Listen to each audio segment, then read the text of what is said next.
Before I continue my review, I like to say that I've been playing Borderlands and Dragon Age Origins the past 2 weeks, and it has been a wonderful 2 weeks. They were so enjoyable that I feel bad for people who have so-called lives and girlfriends that they have sex with every day and hence haven't played either of the games, cause they're really missing out. My social commentary of the day. Now on to the review. My favorite role-playing game is Baldur's Gate 2 Shadows of Amn. In fact, it's my third favorite game of any genre, and I would never speak ill of the game. However, I do feel that the game has been unfairly given credit for things that either it doesn't have or that other games do far better. A lot of people say that they love Baldur's Gate 2 because it has a great story. Well, I agree that the story is epic and it is fairly good, especially for a game. But I don't think the story is nearly as good as some would claim it to be, and certainly doesn't compare to, well, to Dragon Age Origins. Another thing that a lot of fans seem to say is that the game has great role-playing elements. Now, I won't get into a discussion about what constitutes role-playing, but I will say that there are games that do this far better than Baldur's Gate 2, such as the aforementioned Fallout or Vampire. Where the game is unparalleled, though, is in its tactical combat. There's nothing quite like taking your party of 6 and methodically and tactically and very fearfully tackling a dragon in Baldur's Gate 2. BioWare has gone away from tactical combat in favor of action combat since, and it's a shame because no matter how fun the shooting in Mass Effect and the lightsaber duels in Knights of the Old Republic may be, and don't even talk to me about Neverwinter Nights, they just don't compare to the awesomeness of Baldur's Gate 2's tactical combat. Dragon Age's combat may not be quite as deep or as brilliant, but it does do Baldur's Gate 2 proud. You choose one of 3 classes for your main character: Fighter, Mage, and Rogue. You're given a certain amount of points that you can use to add to your class's attributes, such as Strength, Dexterity, Magic, and Cunning, skills, such as making potions, creating traps, and weapon expertise, and talents, which are the set of special abilities that you'll namely use in combat. The main difference between Baldur's Gate series and Dragon Age Origins in regards to their respective attribute system is that Dragon Age Origins doesn't have a limit. For example, you can get your character from 15 strength to 70 strength if you were so inclined. Each of the character's skills, and these skills are the same for each class, can be upgraded 4 times, meaning that if you were to upgrade the character's trap setting ability from a level 3 to a level 4, you will gain the ability to set up more devastating and complex traps than you would as a level 3 trap setter. The attributes' impact on combat lies mainly on how accurate and how devastating your attacks are. The skills also have a limited impact on combat. You can, for instance, set traps and lure your enemies towards them, or in how your combat expertise impacts what tier weapons you're able to use.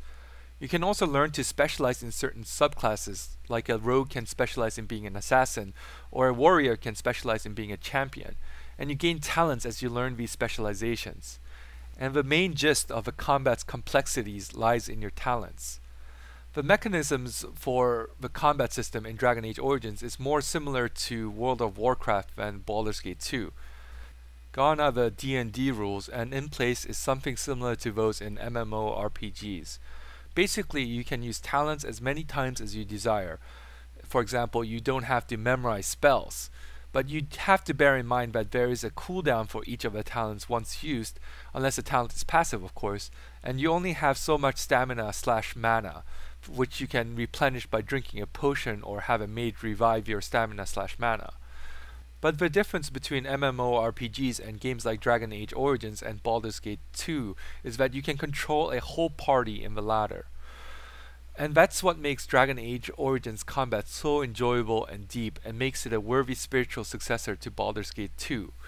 You basically act as a field general in Dragon Age Origins.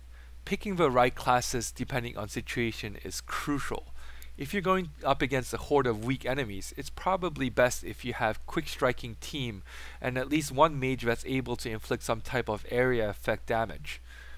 If you're going up against a single powerful enemy, it's best to have a healer, one who specializes in long range DPS, and 2 tanks that don't swing as often but do massive amount of damage per hit. Strategy will also vary depending on situation, and there's a slew of strategy available to you. You can set up traps before you engage a group of enemies and try to lure them into the traps, or you can have them chase a character around a corner where a mage is waiting for them with a cone of cold or mass paralyzation spell.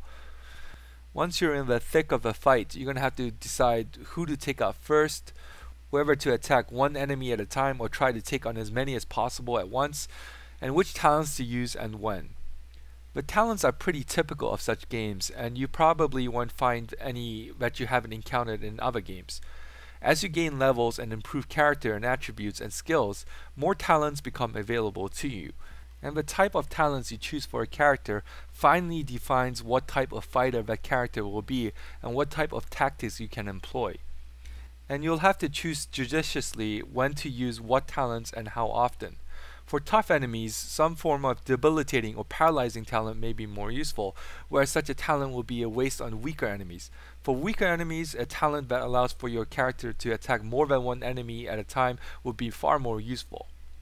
The game gives you a pause system that allows you to map out every action for each of your characters. Admittedly, that makes for some boring viewing. I'm sure the video you're watching is pretty fucking boring to you. But it's very different when you're in-game, and that's especially true for people who are extremely anal, like I am. But for those that prefer fast-paced action, bioware allows you to preset your party members' actions depending on situation. The number of situations for which you define a character's action depends on how many points you put into the character's combat tactic skill. You can have as many as 12, and perhaps more, if your character's combat tactic is high enough. And the situations available vary from how much health point a certain party member, say the healer of your group, has, to how many enemies are surrounding you. And the available responses to those situations range from attacking whoever is causing your healer damage to using a specific talent. Needless to say, you can pretty much map out how you want each character to respond in any given situation, and trust that they'll do the right thing while you control one of your party members and fight without pausing the game. Personally, I'm just too anal to do that. And there are some wonderful scripted sequences in the game that make the combat varied and engaging. The most memorable had me crossing a bridge with a dozen or so enemy warriors on the bridge and a dozen or so enemy archers on the other side of the bridge. And it was very important for me to keep my tanks in good health while continuously moving forward and killing as many as I could on the bridge so I could get to the archers before they caused more havoc. The enemies also deploy traps, attempt to lure you into a room full of waiting enemies, attack from your blind side, and mix in different types of enemies in a group to make life for you and your party as difficult as possible. The tactical combat in Dragon Age Origins is absolutely delicious. The game has some flaws. Mainly, I didn't like some of the camera angles, especially when you're up against the wall. Oh, how I miss those days of 2D sprites and isometric views. And there are some bugs in the game. And I didn't think the interaction between different spells were as complex or as robust as BioWare advertised it to be. Basically, there's putting out fire with cold and using grease and fire to set an area ablaze. And that's pretty much all I discovered thus far. But these are minor complaints and do nothing to detract from the game's overall excellence. With a great, epic, sweeping story told compellingly guiding your experience, and interesting characters to interact with, and a deep tactical combat to keep you busy throughout, this is a must-have for any fan of games. Yes, that was amazing. The world moved for everyone.